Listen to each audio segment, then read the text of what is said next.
Hello hi ನಮಸ್ತೆ ಗೆಳ್ರೆ. ಇದು ಏನು ಅಂತ ನೋಡ್ತಿದ್ದೀರಾ? ಸತ್ತೋಗಿರೋ ಫಿಶ್ ಅಂತೂ ಅಲ್ಲ, ಹೌದು. ಇದೆಲ್ಲ ಒಣಗಾಕಿದ್ದಾರೆ. ನಾವು ಟ್ರೆಕ್ಕಿಂಗ್ ಅಂತ ಹೋಗಿದ್ವಿ. ಹೋಮ್ ಬೀಚು, ಪ್ಯಾರಡೈಸ್ ಬೀಚು ಅಂತ ಕೇಳೇ ಇರ್ತೀರಾ, ಗೋಕರ್ಣ ಸೈಡು. ಅಲ್ಲಿ ಹೋದಾಗ ಈ ಥರ ಕಾಣಿಸ್ತು ನಮಗೆ. ನಾವು ಫಸ್ಟು ಪ್ಯಾರಡೈಸ್ ಬೀಚ್ ನೋಡಿಕೊಂಡು ಸಮುದ್ರ ಎಲ್ಲ ನೋಡಿಕೊಂಡು ಹೋಗಿದ್ವಿ. ನನಗಂತೂ ಅಲೆಗಳನ್ನ ಕಂಡ್ರೆ ನಿಜವಾಗ್ಲೂ ಭಯ ಆಗುತ್ತೆ. ತುಂಬ ಜನಕ್ಕೆ ಇಷ್ಟ ಆಗಿರ್ಬೋದು ಸಮುದ್ರ ಅಂದರೆ. ನನಗೆ ಅದ್ರ ಹತ್ರ ಹೋದ್ರೆ ಸಾಕು ಭಯ ಆಗುತ್ತೆ. ಅದು ಯಾಕೋ ಅಂತ ಗೊತ್ತಿಲ್ಲ, ನೀರಂದ್ರೇ ಫಸ್ಟಿಂದ ಭಯ. ನೋಡಿ ಎಷ್ಟು ಚೆನ್ನಾಗಿ ಅಲೆಗಳು ಬರ್ತಾಯಿತ್ತು. ನಾವು ಎಲ್ಲ ಆಟ ಆಡ್ಕೊಂಡ್ವಿ. ಬಟ್ ನಾನು ಒಂದು ಕೊನೆಯಲ್ಲಿ ಜಸ್ಟ್ ಈ ಥರ ಸುಮ್ಮನೆ ನೋಡಿಕೊಂಡು ಎಲ್ಲ ಎಂಜಾಯ್ ಮಾಡಿದ್ದೀನಿ. ಅವರೆಲ್ಲ ಈಜಾಡಿ ಎಂಜಾಯ್ ಮಾಡಿದರೆ.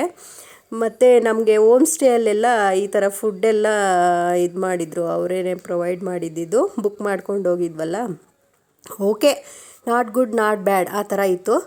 ಇದೇ ನೋಡಿ ನಾವು ಸ್ಟೇ ಮಾಡಿರೋದು ನಿಸರ್ಗ ಬೀಚ್ ಸ್ಟೇ ಅಂತ.